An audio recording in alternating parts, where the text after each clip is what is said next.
Si tu suis Conor McGregor sur les réseaux sociaux, tu l'as forcément vu s'afficher avec ses objets. Le luxe, il aime ça, il peut se le permettre au vu des énormes sommes d'argent qu'il a touchées depuis le début de sa carrière. Conor, c'est la plus grande star de l'histoire du MMA. Chacune de ses apparitions est attendue par les fans et ça, même s'il est moins bon dernièrement. Et cette attente, le Notorious, il sait très bien la monnayer. Depuis ses débuts à l'UFC en 2013, McGregor, il en a amassé des millions.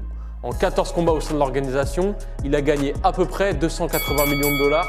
C'est simple, personne ne fait mieux. Son combat le plus lucratif, c'était évidemment contre Khabib en 2018, avec la hype monstrueuse autour de son attaque du bus et de la rivalité avec le Dagestanais.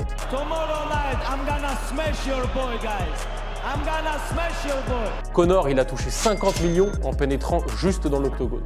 Plutôt pas mal pour une défaite. Mais son plus gros salaire, Conor McGregor, il ne l'a pas gagné en MMA, non. C'était en boxe anglaise pour son combat contre Floyd Mayweather.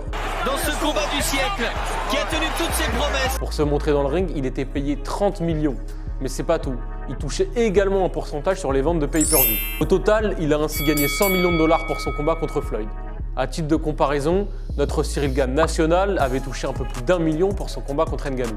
Ça te donne une idée du poids que pèse McGregor dans le sport. Pour ses combats de MMA et de boxe, McGregor il a donc gagné environ 380 millions de dollars. Mais si tu penses que ça s'arrête là, tu te trompes. L'Irlandais, c'est aussi un businessman hors pair qui sait faire fructifier n'importe quelle affaire.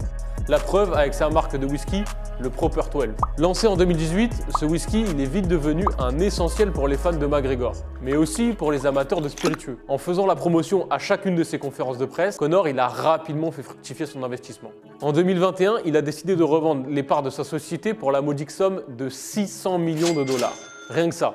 Et le pire, c'est que tu te dis qu'il continue à toucher de l'argent dessus en faisant la pub de ce whisky sur les réseaux sociaux. À côté de ça, McGregor il a aussi d'autres sources de revenus grâce à ses nombreux sponsors ou ses apparitions dans des spots de publicité. Si tu fais le calcul, il a donc dépassé le milliard de revenus dans sa vie.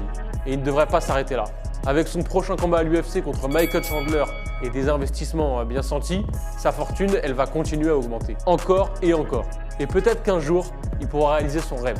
Acheter un club de foot, lui qui a récemment voulu prendre la tête de Manchester United et de Liverpool.